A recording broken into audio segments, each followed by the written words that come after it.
വളരെ കഠിനമായ ശോധനകൾ നേരിടേണ്ടി വരുമ്പോൾ നമ്മൾ പറഞ്ഞു നടന്നിരുന്ന വിശ്വാസത്തിൽ ഉറച്ചു നിൽക്കാൻ കഴിയുന്നുണ്ടോ എന്ന് അവനവൻ ശ്രദ്ധിക്കുന്നത് ഒരുപാട് നല്ലതാണ്. പലപ്പോഴും നമ്മൾ പതറിപ്പോകാറുണ്ട്. എന്നാൽ ദൈവകൃപയാൽ ഇന്നയോളം നിൽക്കുവാൻ സഹായിച്ചു. ഒരു ചെറിയ ചിന്ത. ദാനിയേൽ പ്രവാചകന്റെ പുസ്തകം 3-ാം അധ്യായം 17-ാം വാക്യം വായിക്കട്ടെ. ഞങ്ങളുടെ ദൈവത്തിന് ഞങ്ങളെ വിടുവിക്കാൻ കഴിയും. വളരെ അനുഗ്രഹിക്കപ്പെട്ടതും നമ്മുടെ ശ്രദ്ധ ആകർഷിക്കുന്നതും വിശ്വാസത്തിൽ ഒത്തിരി ഉറയ്ക്കാൻ സഹായിക്കുന്നതുമായ ഒരു അധ്യായമാണ് ദാനിയേൽ പ്രവാചകന്റെ പുസ്തകത്തിലെ 3-6 അധ്യായങ്ങൾ. 3-ാം അധ്യായത്തിൽ വലിയ പരിശോധനയിലൂടെ കടന്നു പോകുന്ന 3 ബാലന്മാർ. അവർ പഠിച്ച വിശ്വാസം, അവരെ ഉറപ്പിച്ച വിശ്വാസം, ശോധനയുടെ മധ്യത്തിൽ നിന്നും അണുവിട ചലിക്കുവാൻ അവർ തയ്യാറായില്ല. അവർക്കൊരു കാര്യം ബോധ്യമുണ്ട്: ഈ പരിശോധനയുടെ മധ്യത്തിലും ഈ കഷ്ടതയുടെ മധ്യത്തിലും ഞങ്ങളെ സഹായിക്കാൻ ഞങ്ങൾ സേവിക്കുന്ന ഒരു ദൈവമുണ്ടെന്ന്.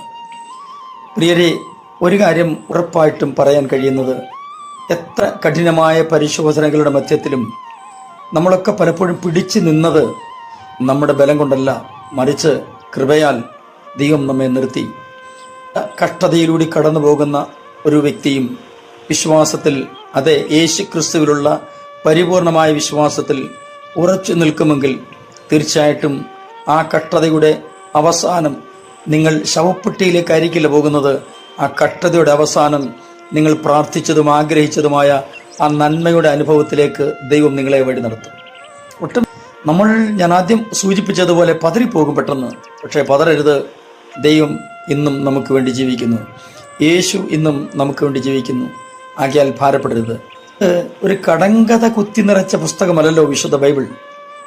നടന്നതും നടന്നുകൊണ്ടിരിക്കുന്നതും നടക്കുവാനിരിക്കുന്നതുമായ സംഭവങ്ങളുടെ സംക്ഷിപ്ത രൂപമാണ്. ഇന്ന് സംഭവിച്ചുകൊണ്ടിരിക്കുന്നത് വചനത്തിൽ ഉറപ്പായി വിശ്വസിക്കുന്ന ഒരാൾക്ക് അതിനകത്ത് കണ്ടെത്താൻ കഴിയും. നാളെ സംഭവിക്കാൻ പോകുന്നത് നമുക്ക് ദൈവവചനത്തിൽ കണ്ടെത്താൻ കഴിയും. ഇന്നലെ സംഭവിച്ചത് മുഴുവനും ദൈവവചനത്തിൽ രേഖപ്പെടുത്തിയിട്ടുണ്ട്. അങ്ങനെയെങ്കിൽ പ്രിയരെ, ഭാരപ്പെടരുത്. ഏത് കഷ്ടതയുടെ മധ്യത്തിലും കർത്താവ് നമ്മെ സഹായിക്കും. ഞാൻ നിങ്ങൾക്ക് കൊണ്ട് പ്രാർത്ഥിക്കുന്നു. സ്വർഗീയ പിതാവേ, അടിയങ്ങളെ അങ്ങയുടെ കരങ്ങളിലേക്ക് തരുന്നു.